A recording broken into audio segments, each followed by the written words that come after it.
যে হিন্দুদের অনেক ক্ষেত্রে অনেক প্রতিবন্ধকতা আছে। যেমন আমি তোমার ব্যারাকপুরের ক্ষেত্রে বলতে পারি, বহু জায়গাতে সাধু সন্তরা, সনাতনী মানুষজনেরা হিন্দু সম্মেলন করবে, হনুমান চালিসা পাঠ করবে, বিভিন্ন জায়গায় তারা চিন্তা ভাবনা করেছে বহু মানুষজন, তারা একটু ভোগ বিতরণ করবে, এসবগুলো করবে। সমস্ত জায়গাতে পুলিশকে চিঠি দিলেই পুলিশ ডেকে শাসাচ্ছে, ভয় দেখাচ্ছে, করা যাবে না, করলে এই পুলিশ অ্যারেস্ট করে নেবো, এই করে নেবো, সেই করে নেবো। এবং প্রশাসনের তরফ থেকে মারাত্মক একটা চোখ রাঙানি। এই চোখ রাঙানিটা আদতে প্রশাসনের মানেই তো সরকারের চোখ রাঙানি। তো উল্টো দিকটা তুমি দেখো যে এই রাজ্যে বেলডাঙ্গার মতন ঘটনা যখন হয়, সেখানে পুলিশ প্রশাসন কিচ্ছু থাকে না। কলকাতায় সিদ্দিকুল্লাহ চৌধুরী যখন গোটা কলকাতাকে অবরুদ্ধ করে দেয়, কেউ কোথাও কিচ্ছু থাকে না। মালদার মোথাবাড়িতে যখন হিংসার ঘটনা ঘটেছে, দেখা যাচ্ছে একটা ভিডিও ছিল, বহুদিন সার্কুলেট হয়েছে, পুলিশের সামনে জেহাদিরা বলছে যে আমরা যা খুশি তাই করতে পারি, পুলিশ কিচ্ছু করতে পারবে না। বেলডাঙ্গার মতন ঘটনা ঘটেছে, বিভিন্ন সময় পুলিশকে ল অ্যান্ড অর্ডার ডিউটি করতে গেছে, গুলি চালানো তো দূরস্থ, অনেক সময় প্রথম দিকটায় লাঠি পর্যন্ত নিয়ে যেতে প্রশাসনের তরফ থেকে পারমিশন দেওয়া হয়নি, লাঠি চার্জ যাতে যদি না করে দেয়। তো এখানে হিন্দু হয়ে থাকাটা পশ্চিমবঙ্গে এটা দুর্ভাগ্যের বিষয়। এই রাজ্যে তো ফিরাদ হাকিম তো বলেছে যে এই মুসলমান যারা নয় তারাই হচ্ছে দুর্ভাগা। আর সত্যিই তো, দুর্ভাগ্য না হলে এখানে পুজো অর্চনা করতে গেলে বাধাপ্রাপ্ত হতে হয় হিন্দুদের। ঠিকই বলেছে। এই কথাই তো আমরা পশ্চিমবঙ্গের সাধারণ মানুষের কাছে আমরা তুলে ধরছি, যে এই রাজ্যটাকে যদি দ্বিতীয়বার বাংলাদেশ 2.0 যদি না করতে দিতে চান, তাহলে এই রাজ্যে ভারতীয় জনতা পার্টির সরকারের প্রয়োজন আছে। তার কারণ হচ্ছে এখানে হিন্দুরা অত্যাচারিত। হিন্দুরা দিনের পর দিন হিন্দুদের উপর অত্যাচার হচ্ছে, হিন্দুদের ধর্মীয় আচার আচরণের উপরে সেখানে বাধা সৃষ্টি করা হচ্ছে, তারা কোনো কিছু ফ্রিলি করতে পারছে না। অথচ উল্টো দিকটা দেখতে গেলে যারা ইসলাম ধর্মাবলম্বী মানুষজন আছে, তাদের মধ্যে যে আমি সব মুসলমানদেরকে কিন্তু এক পংক্তিতে ফেলছি না, যারা এক্সট্রিমিস্ট, যারা হচ্ছে গিয়ে তোমার জেহাদি মানসিকতা, তারা তাদের যে অ্যাক্টিভিটি এখানে তাদের সম্পূর্ণটা ফ্রি ফ্লোতে তারা করছে, কোনো সরকারি বাধা নেই, কোনো সরকারি নেই, কোনো চোখ রাঙানি নেই, শাসানি নেই, কিচ্ছু নেই, সবটাই তারা সুন্দরভাবে করছে। বেলডাঙ্গার ঘটনার বিষয়টা হচ্ছে, দেখো আমি এই কথা তো খুব স্বাভাবিক ব্যাপার, সব মুসলমানদের এক পংক্তিতে তুমি ফেলবে কি করে?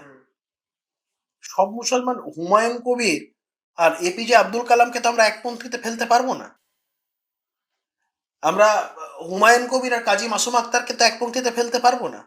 আমরা তো হুমায়ুন কবির বলো বা এই সমস্ত মনিরুল ইসলামের সাথে আমাদের প্রাক্তন আইপিএস অফিসার কাজী নজরুল ইসলাম, তাকে তো এক পংক্তিতে ফেলতে পারবো না।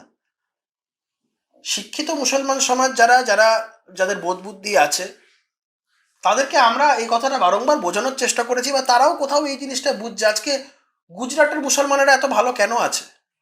বিজেপি থাকা সত্ত্বেও গুজরাটে মুসলমানেরা এত ভালো কেন আছে? তাদের স্ট্যান্ডার্ড অফ লিভিং পশ্চিমবঙ্গের মুসলমানদের থেকে কেন বেশি?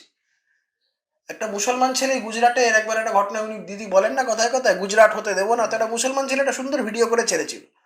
তিনি বলছেন আপনি গুজরাট করতেও পারবেন না, আমরা পশ্চিমবঙ্গের মুসলমান, কিন্তু আমরা গুজরাটে থেকে আজকে রোজগার করছি, আমাদের স্ট্যান্ডার্ড অফ লিভিং আপনাদের ওখানকার লোকজনদের থেকে অনেক বেশি।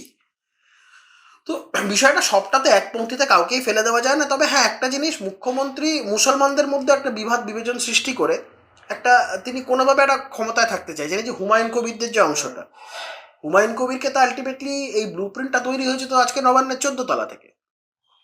এবং হুমায়ুন কবির যে বারংবার করে বলছেন বিজেপির সমর্থন নেবো, বিজেপির সমর্থন নেবো, এই ধরনের কথাগুলো ইচ্ছা করে একটা একটা ডাউট ক্রিয়েট করানোর জন্য, যাতে মুসলমান ভোটটা টোটালি মমতা বন্দ্যোপাধ্যায়ের দিকে, যেই মুখ্যমন্ত্রী যেই জিনিসটা ভালো করে বুঝে গেছিলেন যে এবারে তার মুসলমান ভোটের ভাগ একদম যে কনসলিডেটেড ওয়েতে তিনি যে ভোটটা পেতেন, তিনি হয়তো সেবার পাবেন না। তাই জন্য তিনি যেটা করছেন, হুমায়ুন কবিরের মতন কিছু লোকজনকে সামনে প্রজেক্ট করে মুসলমানদের মধ্যে একটা ফিয়ার সাইকোসিস তৈরি করতে চাইছেন, যে এদেরকে যদি ভোট দেন তাহলে কিন্তু বিজেপি সরকারে চলে আসতে পারে, তার থেকে এক জায়গায় ভোটটা দিন, আমরা সরকারে থাকবো। মুসলমানেরা এত বোকা নয়। তিনি হুমায়ুন কবিরকেই খাড়া করুক আর যাকেই খাড়া করুক আর যাকেই তুলে ধরে আনার চেষ্টা করুন না কেন, মুসলমানদের জন্য পাকিস্তান, হিন্দুদের জন্য হিন্দুস্তান। পাকিস্তান যেটা করেছে, ওই ওই দেশ থেকে হিন্দুদের খেদিয়েছে, ভারতবর্ষ কিন্তু তা করেনি। কিন্তু ভারতবর্ষে আমাদের এই সহনশীলতা, আমাদের বহুত্ববাদের চিন্তা ভাবনা, এটা কিন্তু আমাদের একটা অ্যাসেট, এবং এটা আমরা খুব চেরিশ করি আমাদের এই বিষয়টাকে। আমাদের এই জিনিসটা যেন এটাকে কেউ দুর্বলতা না ভাবে। হিন্দুদের তোমার সর্বধর্ম সমন্বয়ের চিন্তা ভাবনা বলো, ঐক্যবদ্ধ থাকা, বহুত্ববাদের চিন্তা ভাবনা, যে তাদের একটা চিন্তা ভাবনা আছে, থট প্রসেস আছে, এটাকে যেন কেউ আমি বলছি এটাকে দুর্বলতা যেন কেউ না ভাবে। মুখ্যমন্ত্রী কারুর না, মুখ্যমন্ত্রী না হিন্দুদের না মুসলমানদের। মুখ্যমন্ত্রী যখন যাকে দরকার পড়বে তখন তাকে নিয়ে পড়বে। এই রাজ্যে মুখ্যমন্ত্রী মুসলমানদের কি জীবনযাত্রার মান উন্নয়নটা করেছে বলতে পারে? মুসলমানেরা কোথায় ভালো আছে?